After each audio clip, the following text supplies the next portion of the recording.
with with the introduction of MTurk data, some anecdotes with my students who were using MTurk for dissertation pretest.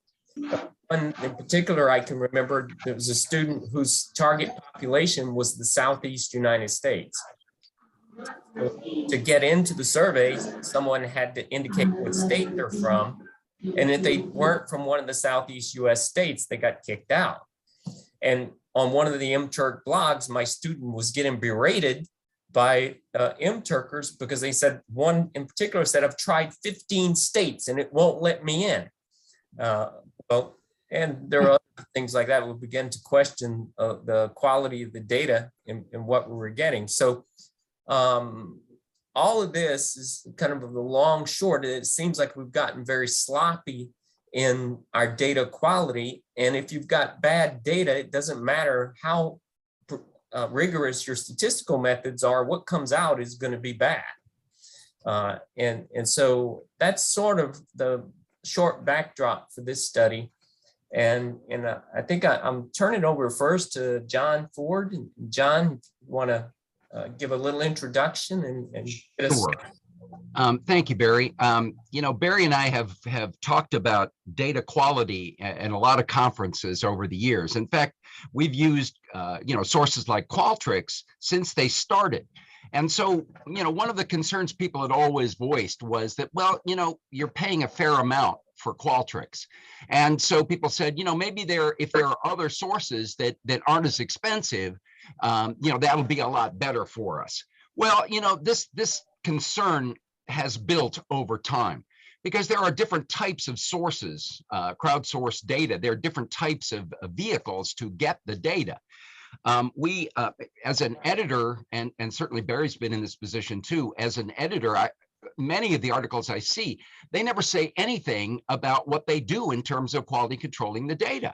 And you look at that and you go, well, how do you know that the data is what you think it is in that case? And any conclusions drawn in that case, how really, what security do you have that that data is really appropriate in that case?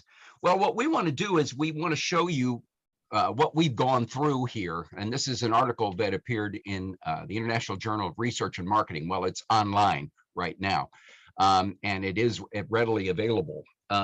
We want to show you our typology. And Aaron, if you'll push those slides forward, we want to show you the typology we came up with for classifying screening criteria. What we're not seeing in articles is any discussion of how screening has been used. And we're concerned about that because if you don't use screening, you're trusting that that data is perfect. And I don't know that that's ever an appropriate mechanism to use. So we want to show you too how we've looked at these criteria, and we've actually studied them and have responses involving these types of criteria from different data sources.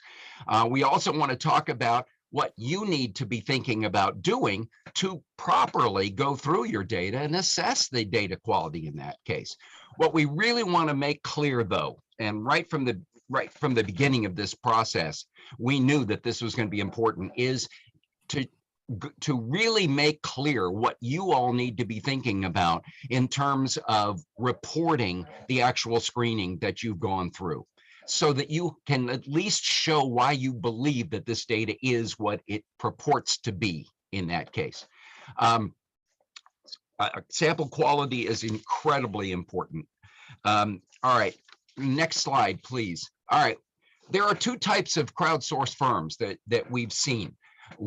Ones that are actively managed, and in this case, what they are is they are go-between. Yes, they outsource data, but the point is they're using a tighter set of screening that at least ensures that there's some quality controlling going on here. Qualtrics and Dynata, and we've dealt with Qualtrics forever.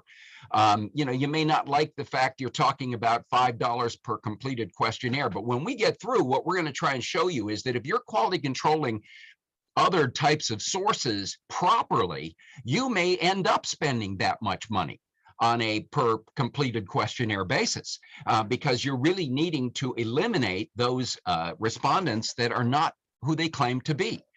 Now, the minimally managed, they're nothing more than a billboard in this case. So what I've always been concerned about, and I know my colleagues, Barry and Aaron, are too, is that, you know, when you set up a panel, those individuals that enter the panel usually give all the information about their background at that point. So the panel sets up with a thorough knowledge of the individuals who are on the panel in terms of their background demographics.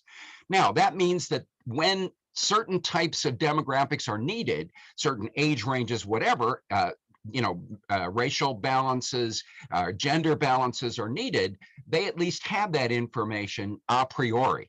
The problem is that these types of minimally managed outsourcing vehicles allow the respondents to choose the particular study they want to join. Now, that's not the way it works normally with a panel. So anybody can join any study at any time. Also, they're paid directly. The researchers are paid respondents directly. So in that case, you've got MTurk, Prolific, sources like that are what we would call minimally managed. Actively managed spend a lot more time and effort, and you'll find that they will replace data that show a problem, and they're good about that. Qualtrics does that all the time. All right, next slide, please. All right, now, in particular, what we've seen is an enormous rise in the use of MTurk. And of course, part of the reason for that is because you're talking somewhere around 50 cents to $1.50 per completed questionnaire. And of course, that's very inexpensive, and boy, does that sound great. My adage that I go back to all the time is, you get what you pay for. So you really have to be careful when you pay so little, because that means that there's not nearly as much quality controlling or screening that's going on in that case. Now, you could get a lot of fast data collection this way, right? Very easy to use. What you're doing is you're depending on the number of hits that the individuals have had in terms of your choice criteria.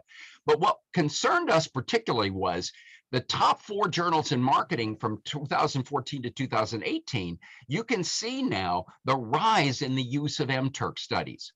Now that's, no data sources, we found out no data source is perfect. But part of the concerns then would be, are there the quality controls involved? Are there screeners? Are there, what mechanisms are actually being used? And most of these studies, and if you look at JCR in particular, there's a huge number of studies in JCR over the last couple of years that are all MTurk studies. So part of the concern then becomes, okay, so if you used MTurk, did you explain all of the quality controls that were involved? And what we're finding is, no, they are not explaining it. Next slide, please. All right, this is what your survey looks like to MTurk workers that are scanning and looking at the different types of these types of vehicles. So, okay, this gives you at least a quick overview from hits, the rewards involved, when it was created, all of these types of things. And this allows you to kind of look and see which ones do you want to participate in. Next slide. Now, I'm not sure that you know what this picture is of here, but this is one of the things that we would call a click farm, right? The idea in this case is that this one person is being shown sitting here with all of these different tablets. And of course, what this involves is one person responding to many different types of surveys. What we have to be thinking about in this case is that, 50 cents doesn't seem like very much, but in a number of countries, developing countries in particular, that 50 cents is worth a whole lot more than it is in the US. Now, if you wanted to participate and you didn't live in the United States, we realize that VPNs are available, right? They can bounce, and therefore they could be anywhere in the world and still take a survey and respond as an American respondent. Your identity, anything else could be lied about. So what we're seeing is a new type of, and this could be a really serious issue, of coverage bias. Now, obviously, there are pre-built screening criteria that are involved when we're talking about these different sources. And with MTurk, yeah, you can specify the minimal number of hits. Think of completed surveys, right? And you can also see what their percent of hits paid is. The default is 95%. So in other words, they would assume that these have been good respondents because they've been paid, right? But how good are their screening criteria? We have no idea because we don't have access to all of that information. All right, next slide, please. All right, so what happens with minimally managed crowdsourcing firms? All right, and you have to realize where this could lead, right? Data screening, cleaning is left entirely to the researcher. Now, we don't want to think badly of any of our colleagues, but unfortunately, when everything is in the hands of the researcher, there is the potential for unethical activity. Not that it will happen, we don't know if it's going to happen, but unfortunately, when everything is in the hands of the researcher, think of the kinds of things that could be done in that case. You didn't like certain data, you eliminated it, right? Now, anything you do to modify your data, you need to tell us what you've done. As a reviewer, I'm going to want to know. I'm going to want to know exactly why you took certain data points out. It's the people who don't report anything that you really have to wonder about, because we don't know what they've done and how they've done it. 16% of marketing researchers report how they screened or cleaned their MTurk sample. We don't have any idea in those cases. 84% never said anything about it. We've got a study done by DeSimone and Harms in 2018. They suggest that an average of 86% of observation could be eliminated by applying various post hoc analyses, right? Samples from the same panel may be entirely different. Researchers and reviewers need some kind of clear idea of what to do, how to do it, how to protect themselves. Okay, next screen, please. So what we're talking about here is we need to match the target population as much as possible and provide honest, attentive responses. These are the things we really have to think about with the kinds of screeners that we're going to use. So we're going to suggest to everyone a 2x2 framework with screeners in terms of the purpose, what's the goal of the screener, and screener methodology. How do the screeners work, right? So when we look at screeners, selection screeners, we try to match what the actual target population as best we possibly can. Accuracy screeners, obviously, are going to look at what are the honest responses in this case, attentive types of respondents, right? Responses. Screener methodology, how do the screeners work? Direct screeners, they screen individual responses. They are visible to the respondents in that case. But statistical screeners are quantitative signals of quality. They are not visible to the respondents in that case. So we have a mechanism by using those where people don't know necessarily that they're going to be checked on these things, which to us is a good idea for getting honesty. Next screen, please. So here are some examples of the things that we're talking about with these selection and accuracy screeners. So selection screeners, MTurk provided, okay, CAPTCHA, we know what CAPTCHA is. CAPTCHA is where it says, I'm not a robot, please indicate all of the pictures here that have a traffic light in them or a parking meter in them to know that that's being actually done by a human. IP address matches, self-reported states, zip code matches, state capital quizzes, honesty traps. And so what we're going to do is we're going to show you how we've used these things and what came out of all of that in our study. Statistically, we can look at things like motorcycle ownership. I mean, one of the things you could assume is that if you're getting data from a particular area of the country, one of the things you might want to know is what on average is the motorcycle ownership in that part of the country. And when you start to see that the motorcycle ownership that's been indicated by the respondents is 15 to 30 times higher, you're going to start wondering, wait a minute, where is this data really coming from? And of course, demographics. I know we've had situations, I know Barry and I have had situations where people forgot their gender over time. They started off as male, but they ended up as female. So, you have all kinds of things that can go wrong, and we just need these mechanisms to really ensure that we've got who we think we do. Accuracy screeners, then, pick two, be sure on this one particularly, just mark two. Now, we're going to tell you that that's probably so well known by many of the respondents to any of these sources that probably is something they're already alerted to. But that's the kind of thing that can happen for accuracy. But attention, prediction, quizzes, the oak tree test was one that we use. There's called the bamboo test is another one where you're answering questions about a specific selection of readings that you've done. Open-ended responses, race and income. In other words, open ending might be a way to check against what was in an open-ended response, might be a good way to check later on something that was indicated with a number earlier. Time spent completing the survey. If your survey takes on average 15 minutes to get through, or you're asking them to look at, in some cases, a video that runs for 1 minute and 30 seconds, and if they finished it in 30 seconds, they didn't see the whole thing.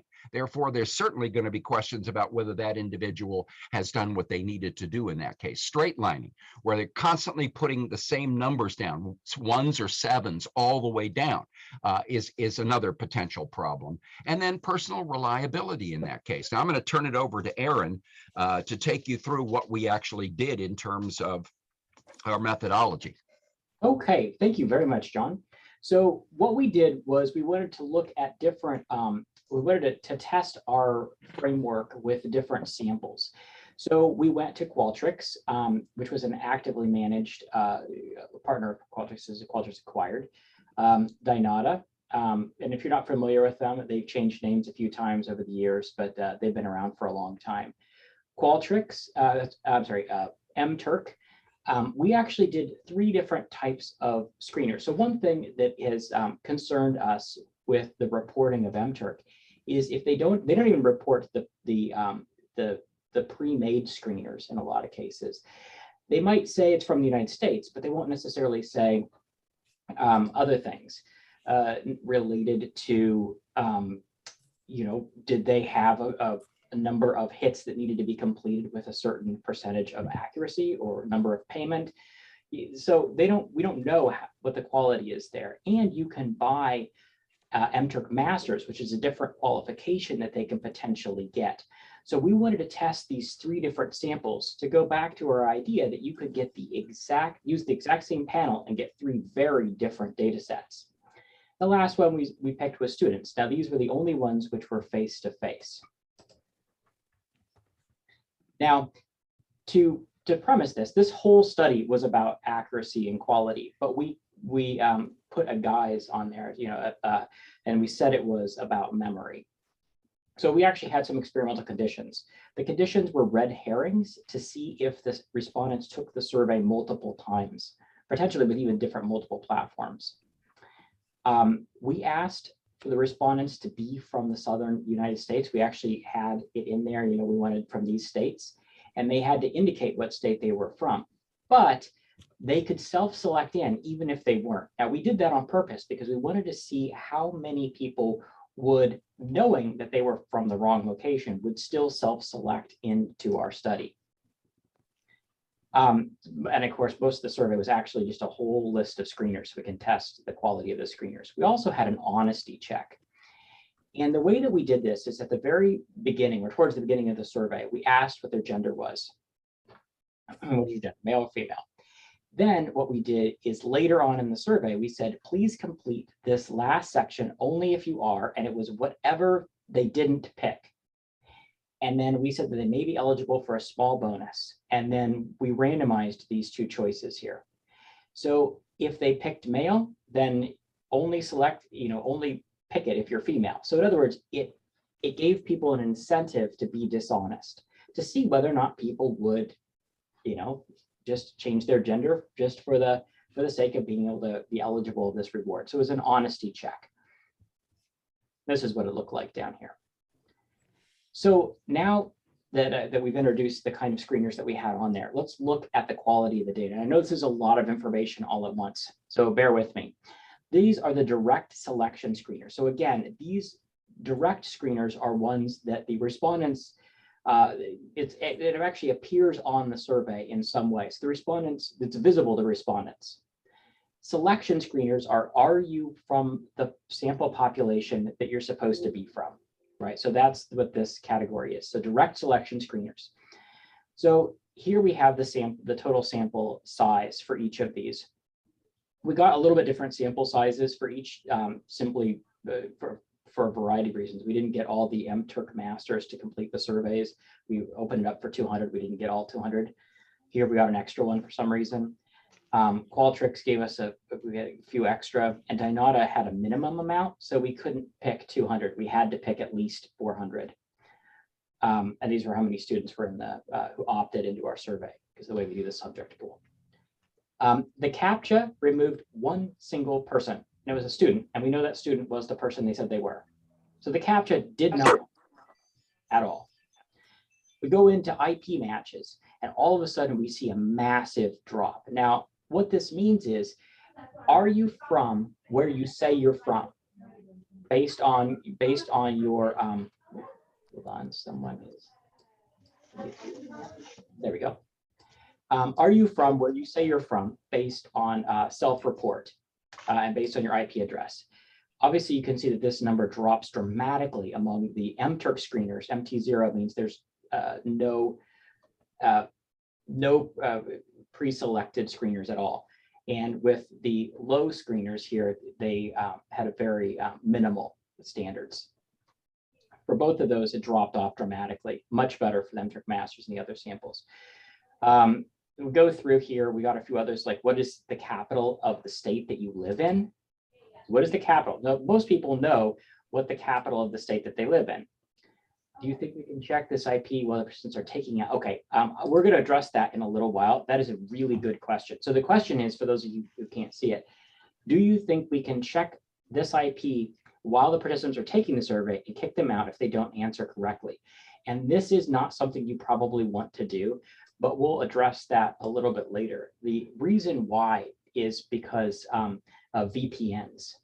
There's other ways of doing this that may be more accurate. If somebody's using a VPN, you don't know exactly where their physical location is.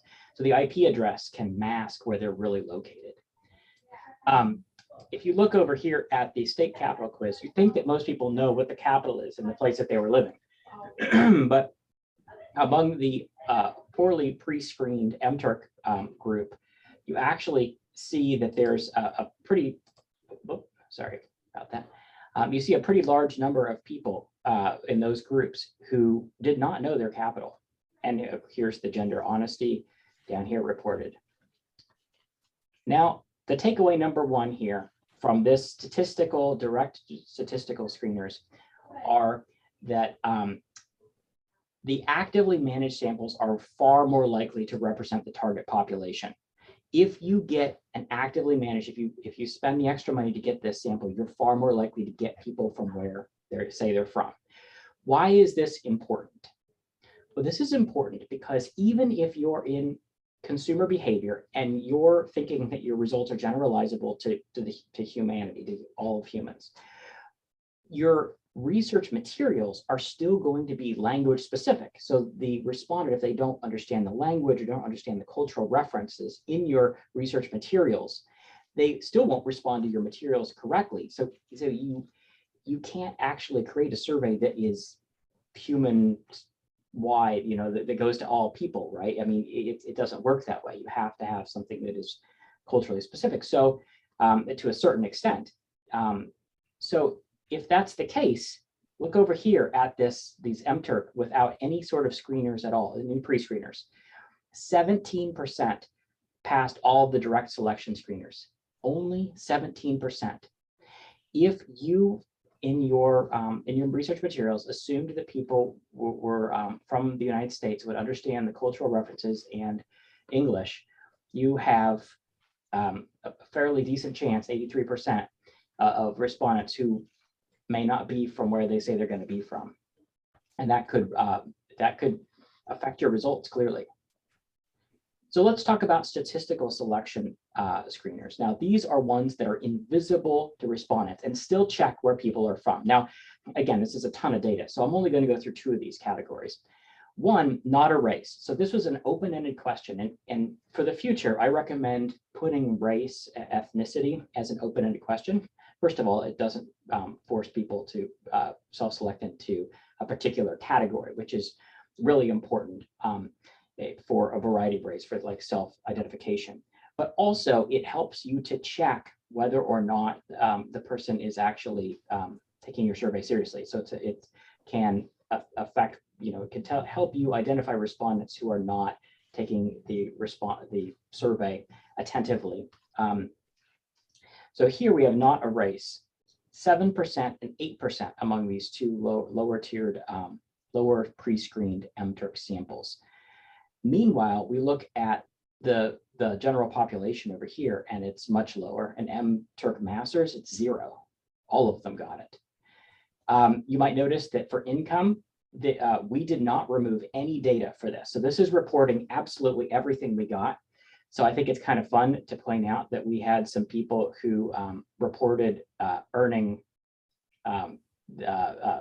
reported an age of 40,000 and an income of 100 million. So obviously these are not particularly accurate right here. And so, I mean, some are going to slip through in all the data sets. But if we go back to motorcycle ownership, now remember, we're talking about the United States, Southern United States, which is about, for households, it's about 8% of households have a motorcycle.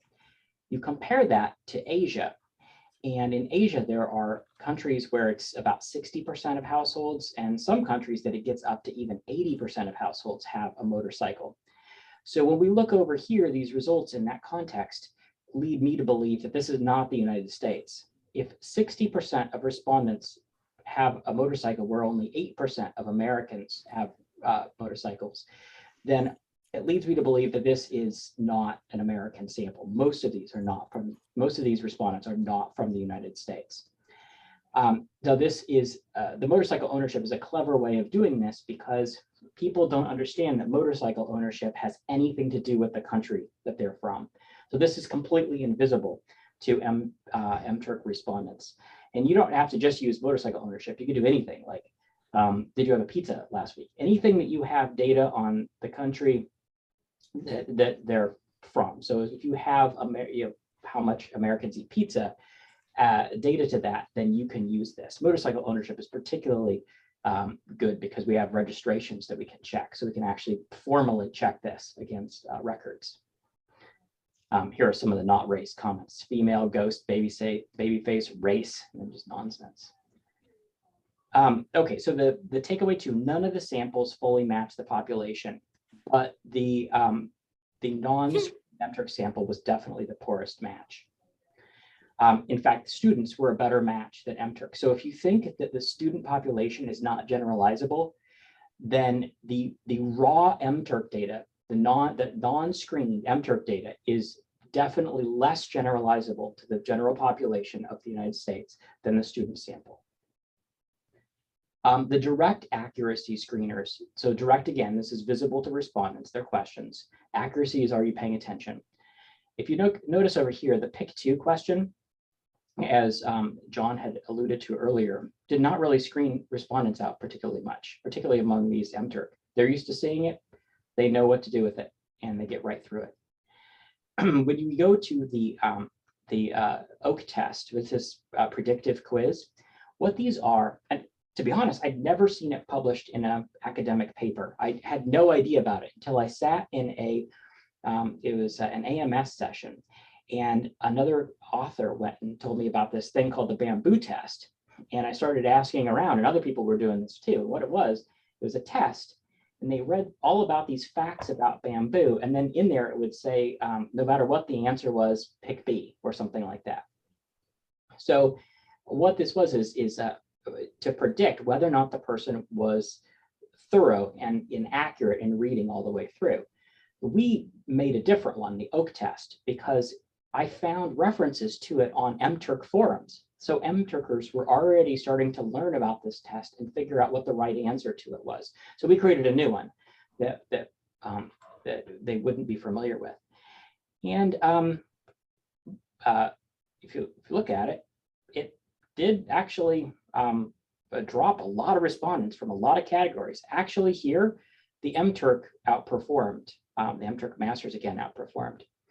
If you look over at the open-ended questions, again, these were ones like race. A fair number of people passed them, but again, the lowest category were the students and the not pre-screened MTurk. And if you look at how many passed all of the tests, it was only 39%. So again, of this one, of the not pre-screened. So again, not that great. So the MTurk pre-made screeners, the takeaway here is that the pre-made screeners from MTurk do impact accuracy. They do impact whether or not people are going to give you honest, attentive results. So that means that when given the option, if you're going to get MTurk data, you should definitely use pre-made screeners to improve the accuracy of your data. Finally, looking at statistical accuracy screeners here. Now, what these are is, again, invisible to respondents, but they're looking at accuracy, and these are more data set wide. So things like speed.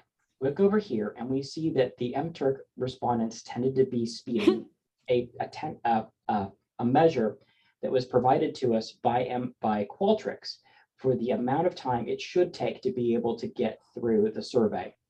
And we used that to create a hard and fast rule to determine what was considered to be too fast and too slow. And when we look through the samples that had the highest percentage of speeding were the MTurk samples. Now, I want to point out that the Masters MTurk sample, you notice that they passed the pick twos. They were good about being honest, but they also sped through the surveys very, very quickly. What this tells me is that the Masters Turkers, they're professional survey takers. They're very good at taking surveys. They're very good at getting through screening criteria. And they're professionals. That's what they do. They earn more money on average than the other MTurkers, and they do a lot of surveys to be able to get up to this point. And if you look at the amount of straight lining that happen, this is the number of people. Here's another question. Let me look at this here. Can we apply screening approach to find out the respondents who are inaccurately self-reporting their income profession? Did you find an approach to screen out these respondents?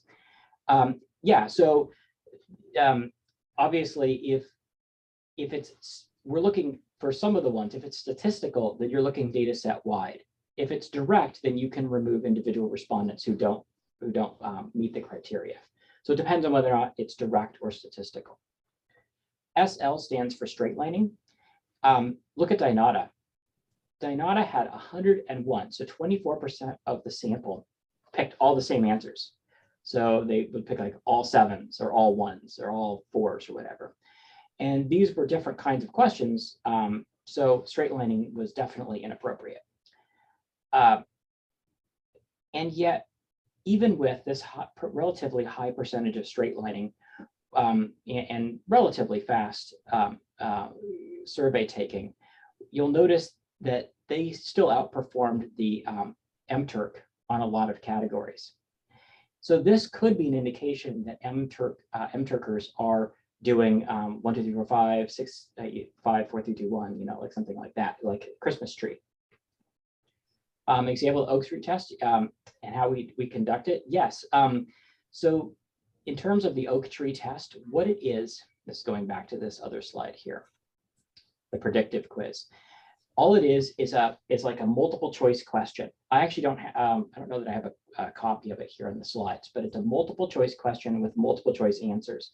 So it's just like anything you'd see in a marketing 101 kind of class.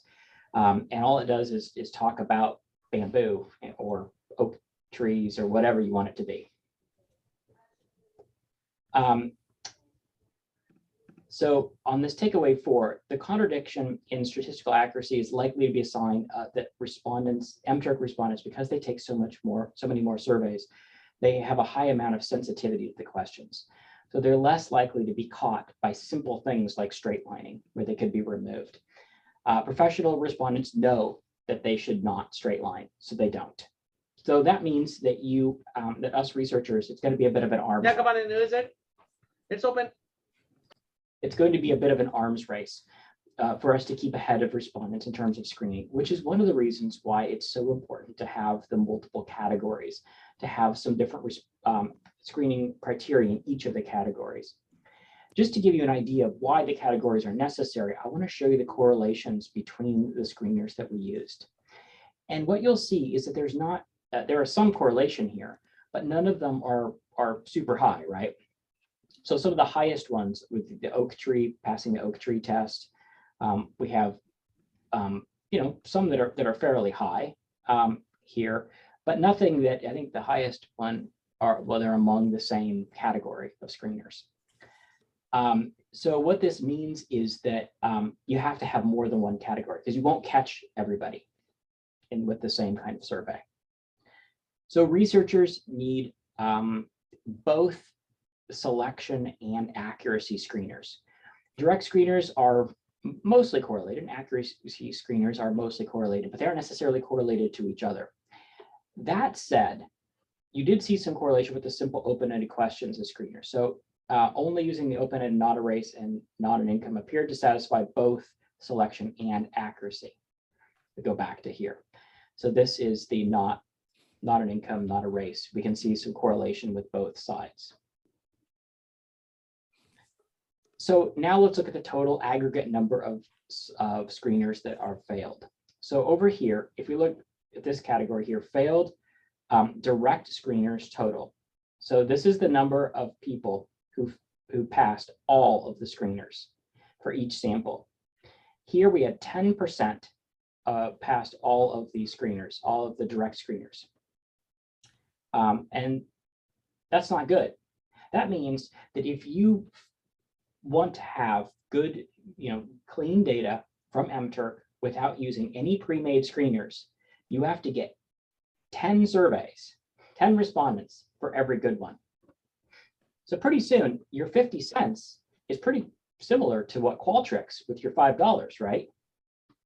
So you're ending up, the cost is still there because the data quality is not as good. You just have to get more data to be able to get there.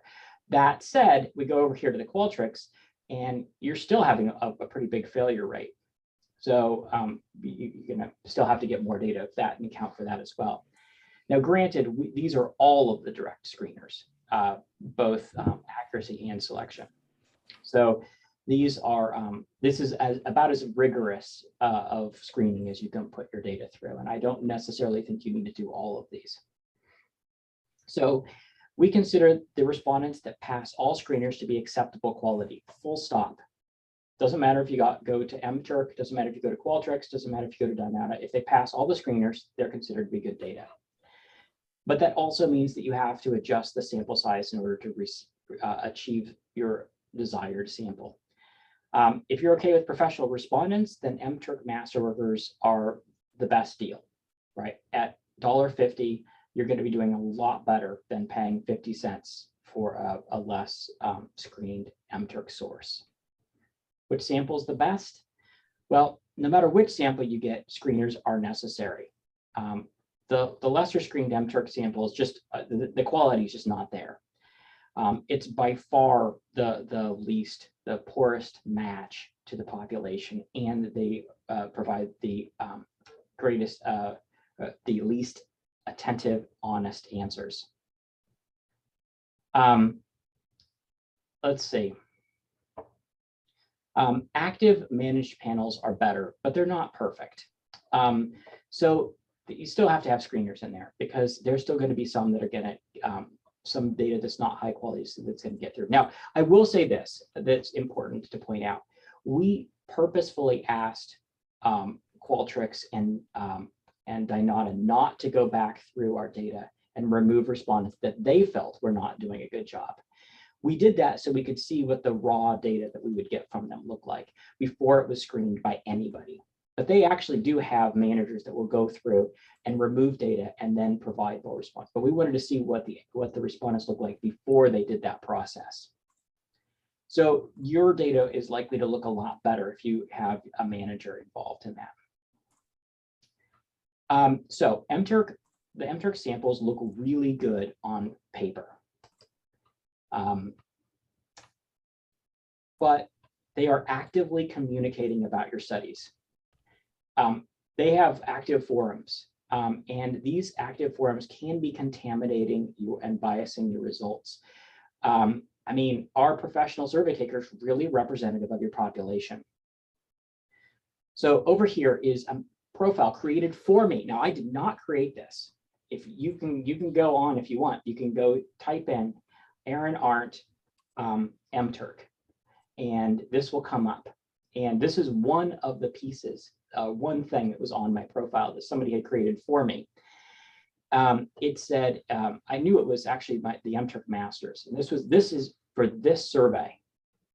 I knew it was the MTurk Masters who did it because they're the only ones paid $1.50.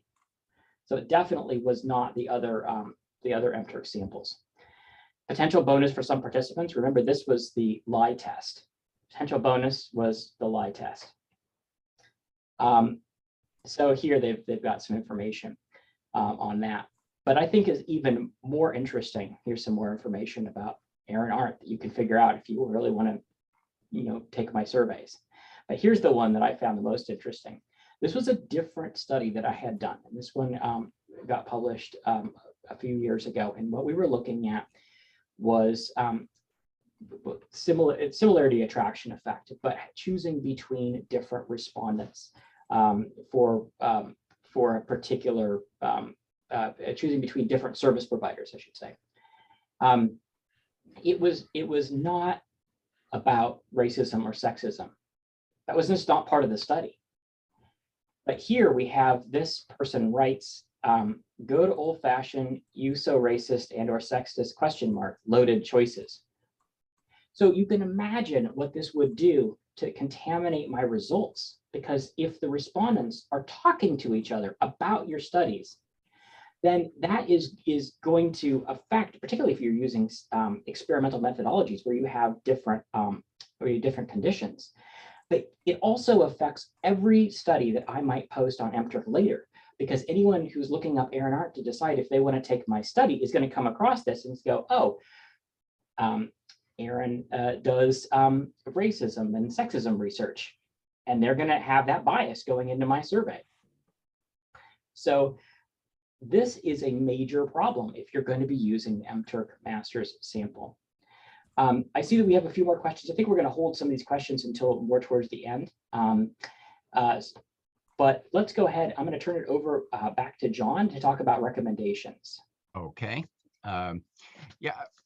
Our point here is that we think that all types of screener questions need to be added. In other words, direct selection, statistical selection, direct accuracy, and statistical accuracy.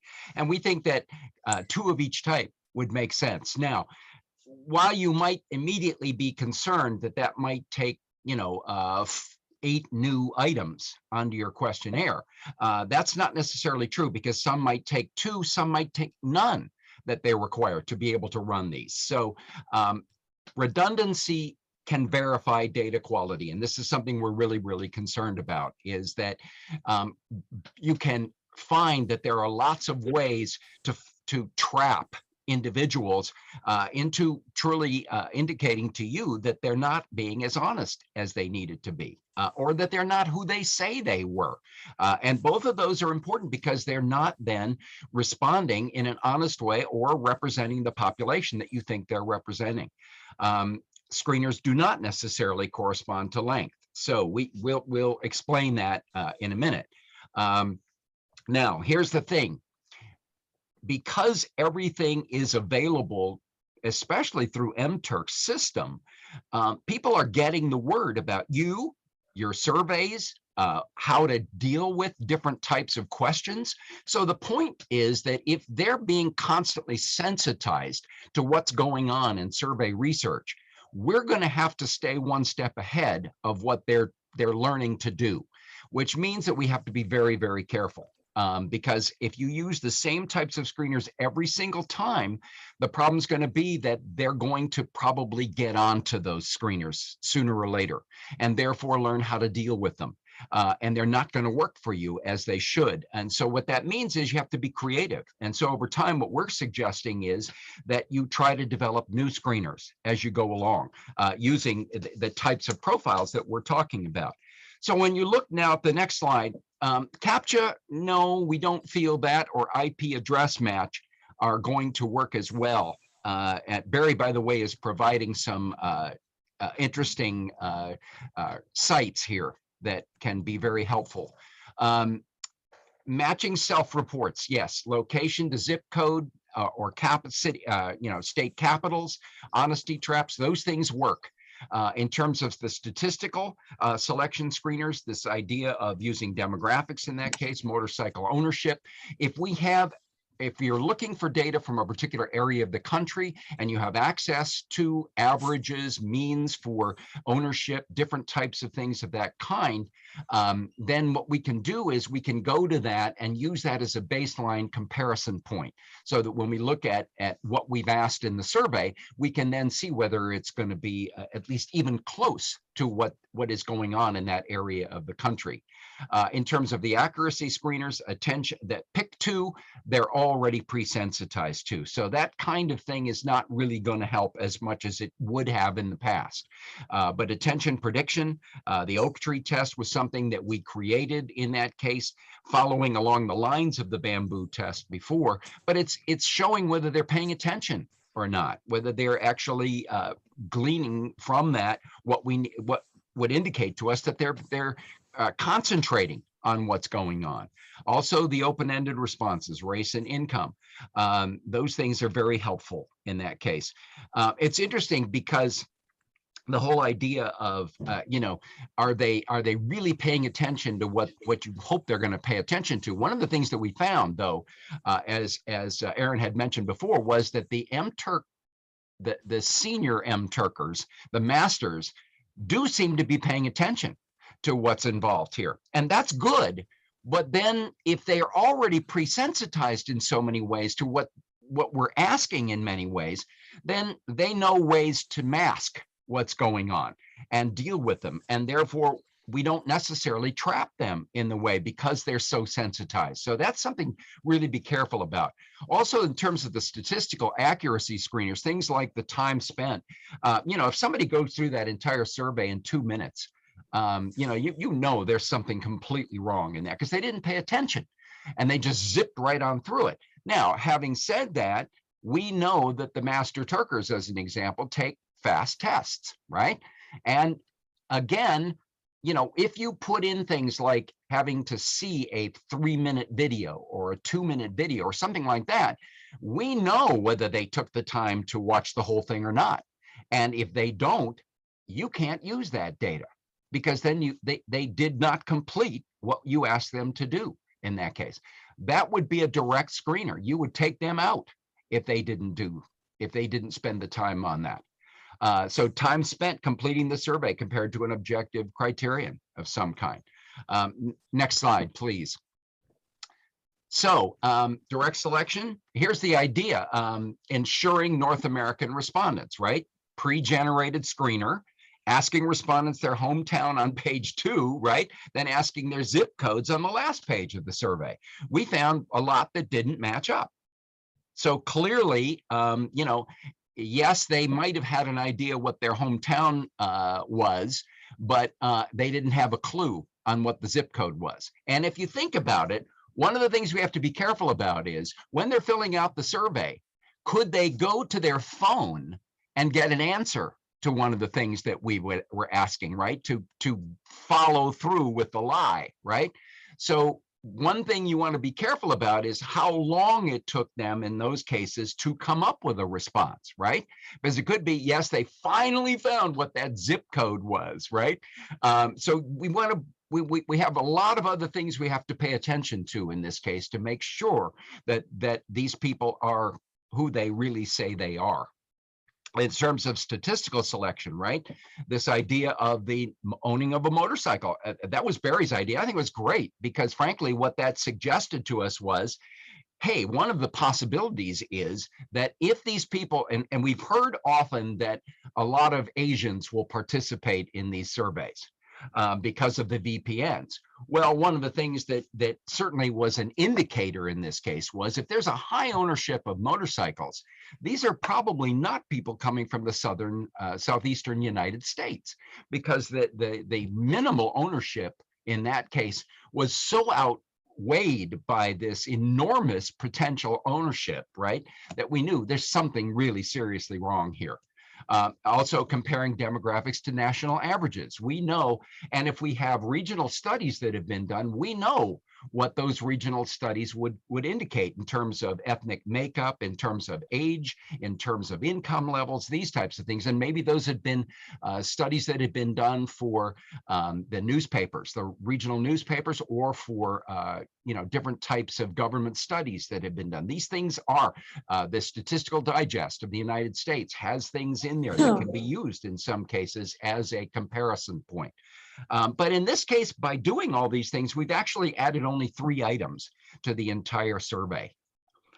Next one, please. Okay, accuracy screeners, right, to ensure honest attention responses. Now, with accuracy, ask race, ethnicity as an open-ended question, right? Now, that's going to be good because it's got the double benefit in that case. Quiz respondents about your research materials. Make sure wrong choices are even plausible in that case. That obviously will help. Skip the pick 2 in every case. Statistical. Include an identical item that is reverse coded on a different page, right? These are great ways to check them again, especially when they're having to think about it backwards, which they may not take the time to do.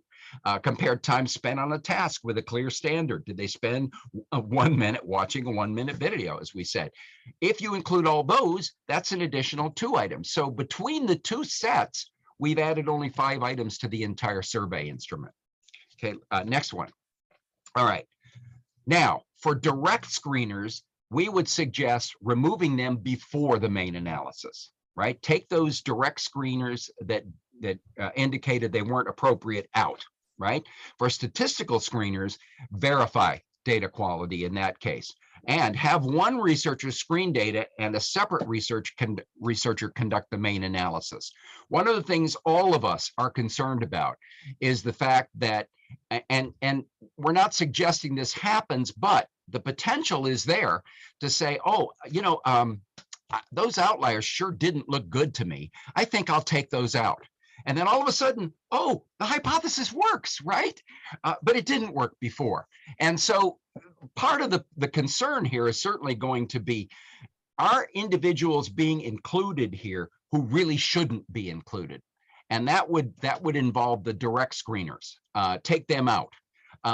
But be careful when you, and if you have the quality control balance between two researchers involved, one screen, the other do the data analysis. It's all in your best interest to do this as ethically and accurately as you possibly can. But here's the key: always report the screeners that you used. Tell us. And I'm going to review a lot of these. Barry's going to review a lot of these. Aaron's going to review a lot of these. Tell us what you've done, because there's nothing more irritating than when I see a paper and it tells me nothing about what they did to quality control. Always report the screeners you use. Do not fear transparency. It's very important in that case to show that you were concerned about your data quality, right? And always ask for a full list of screeners, right? On the reviewer end of things. We need those. So you need to tell us what those screeners were. Honesty is key here. Next one, Aaron. All right. And in your methodology section, talk about the screeners you used, including pre-generated screeners, right? Always explain to everybody what you did. Report number of removed respondents for each direct screener, except the pre-generated screeners, right? And use statistical screeners to demonstrate sample quality. These things they're all in your best interest. we don't know. The thing is, no matter what data source you're using, they're all going to have potential problems.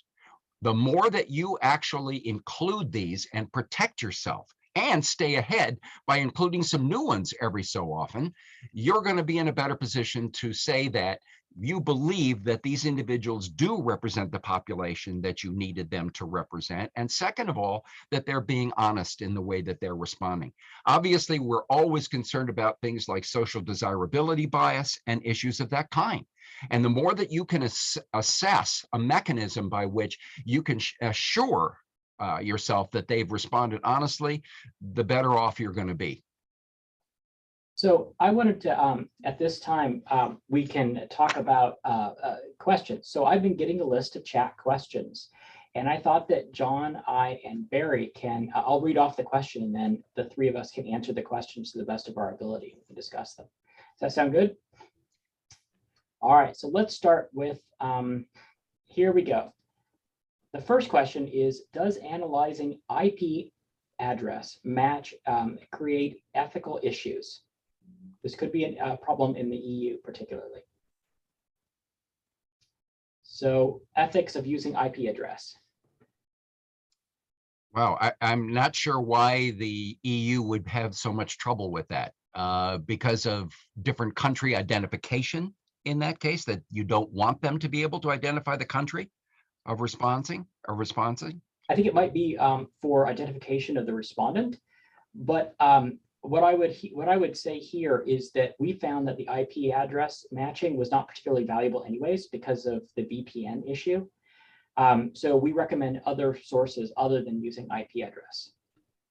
I mean, that's John and Barry, do you agree with that? Yeah, well, I would add, I mean, the concern is the geolocation is pretty specific.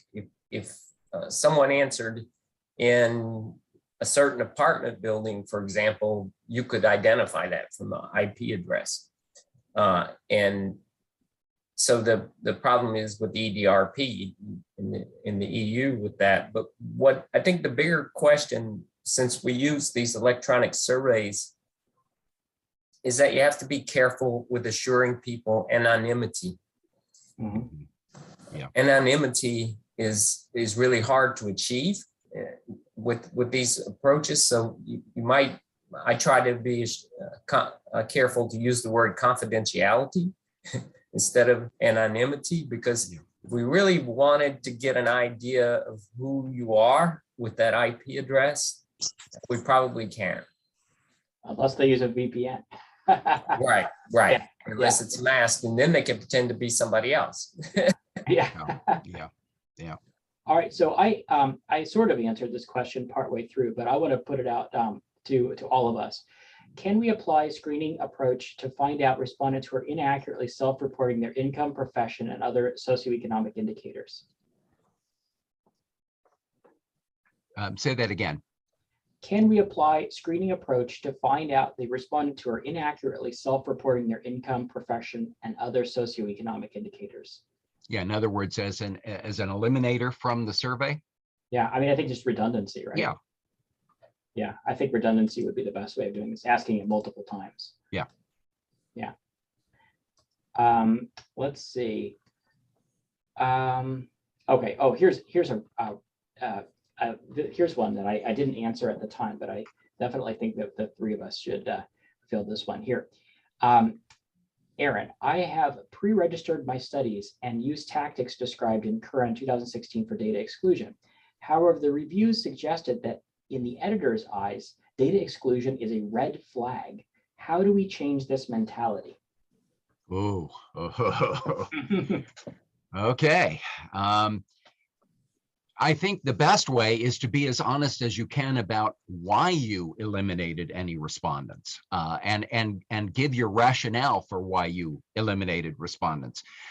If it's because of screeners, you're going to have a lot less problems with editors than you are with no explanation of what you did, because then the problem becomes, okay, did you doctor your data so that you got better results? And we don't want to see that in any way, shape, or form. But if you've got a good rationale behind why you eliminated some of those respondents because they didn't meet certain criteria, you're in a lot better position to explain to the editor and hopefully they'll go along. Don't you agree, Barry, on that?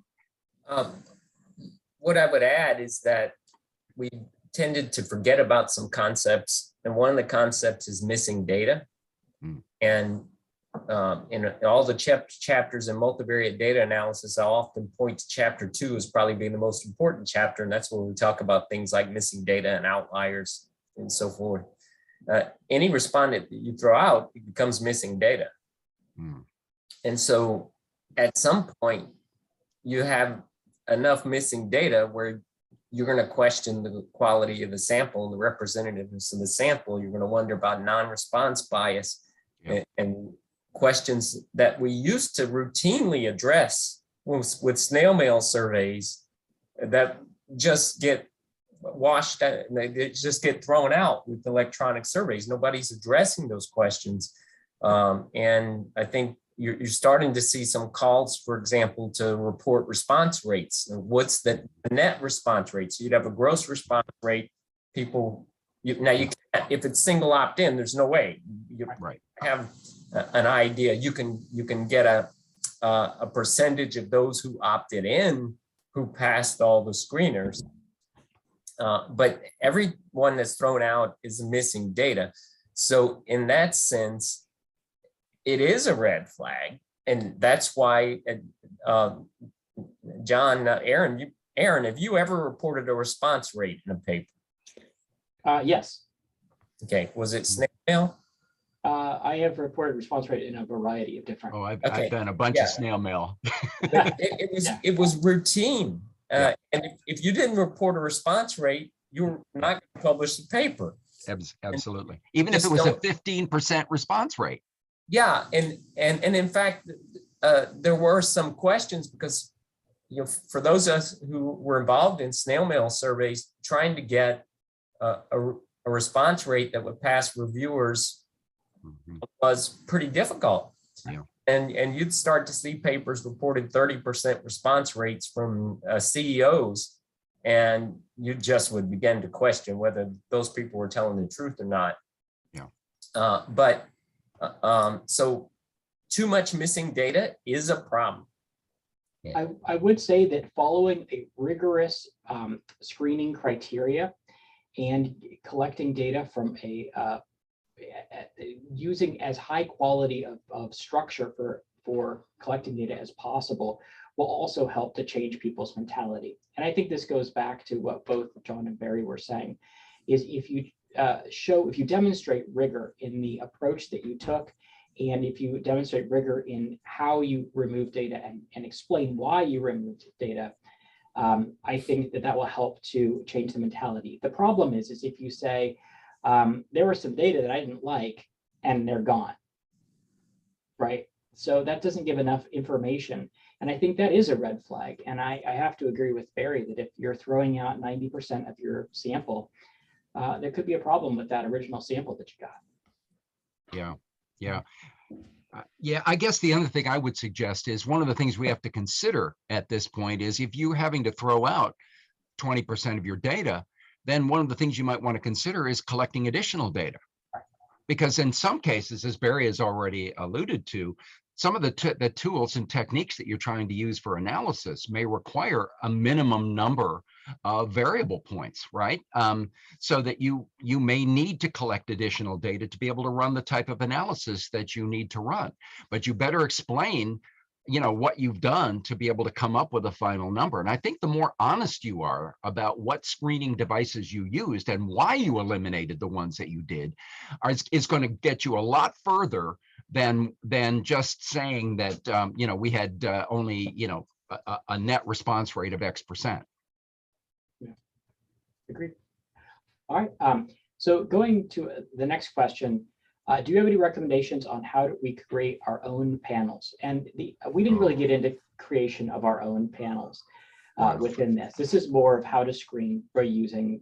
I would not want to do that at all. And I'll tell you why, because there's going to be a certain biasing that's going to happen in the way you built your panel in the first place, unless you have access to a large number and array of different types of individuals.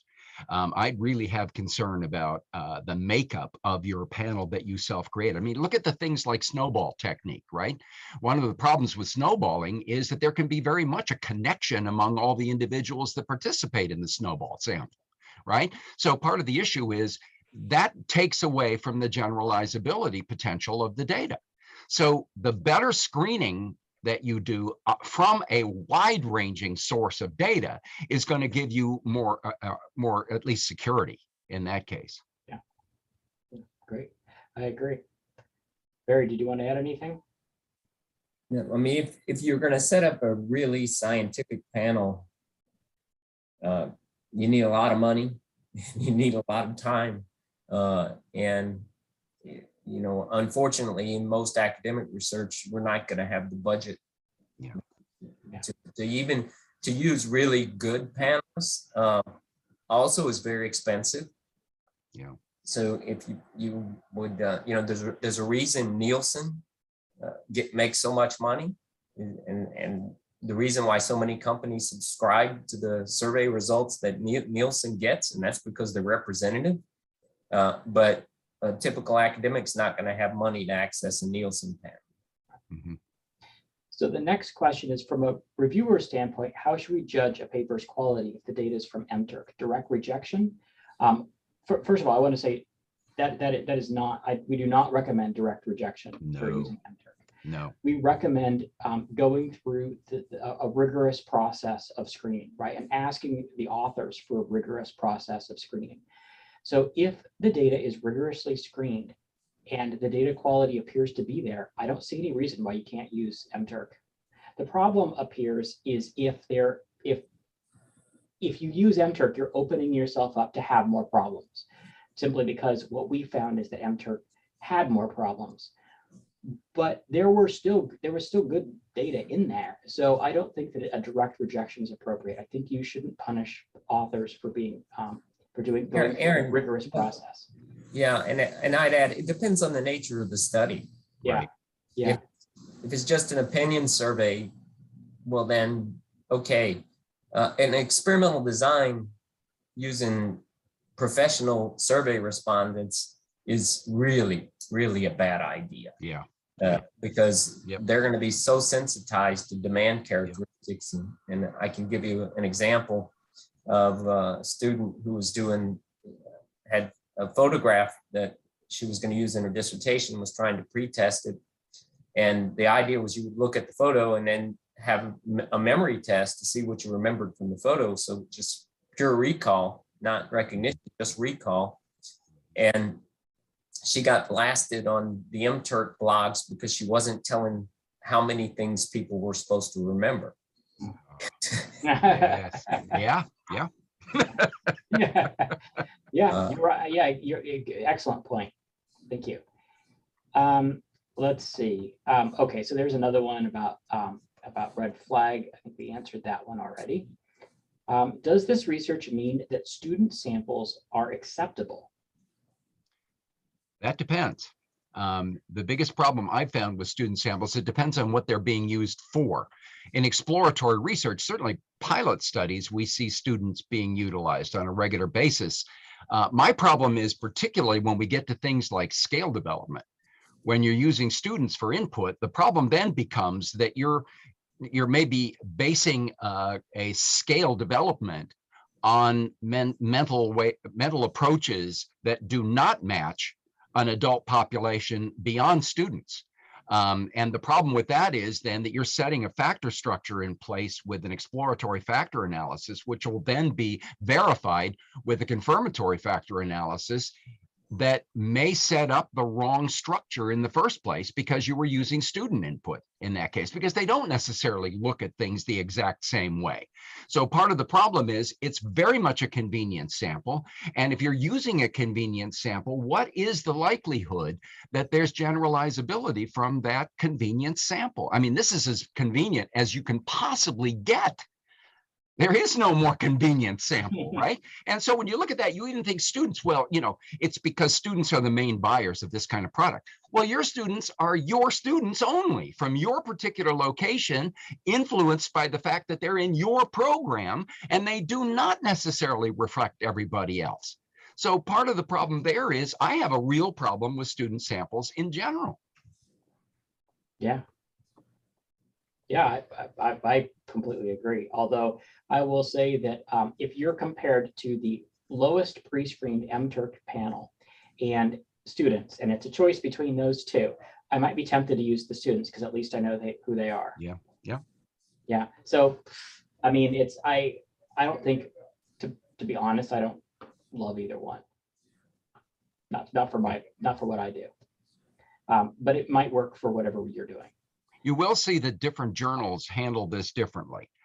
When you're looking at JCR and Journal of Consumer Behavior and journals like that, they're much more apt to allow student modeling with the idea that there's a certain upfront expectation of universality in some of these aspects that, you understand why as a first step, it may not be quite so bad to think about that, but you've certainly got problems if they're setting anything in motion from those responses that will later be handled by statistical analysis that would potentially create misleading results. Great. Yeah, and it's been curious to me. I think, my background was engineering before I got into this business. And it's always been curious to me why you'd have some authors that would claim, well, they don't intend their results to be generalizable, yet their paper's full of p-values. Yeah. Doesn't really make any sense. Yeah, no. If your results are not generalizable, I don't need any statistical inferences. Just show me what they are, because it only applied to the folks who took part in your in your experiment or whatever it was. Yeah, maybe you've got such a small population that you can tap that population. And if you're not extending beyond the framework of your population that you're using, then you may be fine. I mean, I definitely think that the advantage of students is that because you know who they are, you know the boundaries of the population that you got. So you can say, look, I know what the generalizability of my student sample is. It's not much, but I know it. Yeah. Whereas if you get it from a sample where the boundaries are not known very well, for example, the poorly pre-screened MTurk sample, you don't know. And because of that, you don't even know what your generalizability is at that point. Mm-hmm. I would rather have an author tell me that, okay, my sample represents undergraduate students at Old Dominion University. Yeah, exactly. Fine. All right. That's fine. That's fine. I'm not gonna punish you for that. Yeah. I just need to know. Yeah. If they only represent the students that were in your class who took that survey, then you don't need any p-values. Yeah.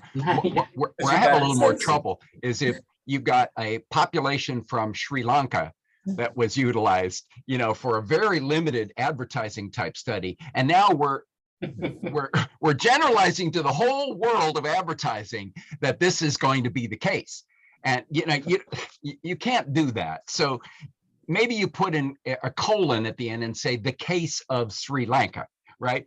But you don't want to generalize to the whole world from a sample like that. Yeah. So another question is it okay to force response to all questions? Would that impact quality? So the first thing I have to premise is that some IRB, human subjects boards will not allow you to do this. That's right. So you also have to consider the ethical and legal implications of where you're doing your study. Yeah. That's to start with. And look at the idea, an item like gender. Yeah. Some people may not want to indicate in that case. If you force them to, in that case, they may put down social desirability bias. Yeah. And not accuracy. Or they may get mad. Yeah. All right, so concerning the straight lining situation, how common method variance bias would help? Okay, so looking at common method bias to determine straight lining. So I guess the point that we had was that some authors remove people who do all straight lining. And so you might find Christmas tree patterns among more experienced respondents. So this is kind of a different topic, but that is, that is something that at least might provide insight.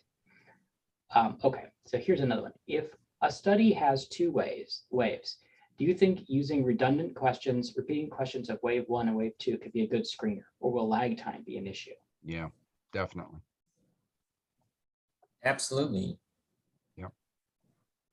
Yeah. All right. I think those are all the questions that are here. So I'll just open it up to any more questions. Did I miss anyone's question?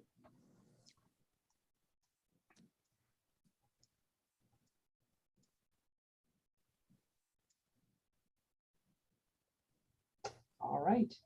Okay. Anything that you'd like to add, John or Barry? No, we're just really concerned about data quality, and there's reason to be concerned about data quality. So I think, you just need to protect yourselves. Yeah. And I'll say it applies equally to secondary data as well. Oh, yeah. Just because you can find some data, that doesn't mean that it's representing some relevant population. So Yeah. The question of data quality is very broad, and the quality, the relevance of our journals depends on it. Yeah, absolutely. Yep. The information that I showed in today's presentation is in the paper. So that's a question that just came up. So yes, Yeah. you can find that, although it doesn't have the highlights and stuff in there. We did open it up too, so that anybody could get access to our paper. So I guess, Aaron, is it readily available at this point? Yeah. I think it is. Yeah, anyone can access it. Yeah, you can search on Google Scholar. Yeah, it'll come up. The other thing I will say is that we are recording this presentation. I had a bit of an error, and I missed the first about a minute of Barry speaking, unfortunately. Sorry about that, Barry. Okay. But the remainder of the presentation we will be posting to be available. Okay. Well, thank you all for being here. Thank you so much. Bye. See you guys. See you. Okay. Off to class. All right, have a good class. Me too. All right. See ya. Hey, see you.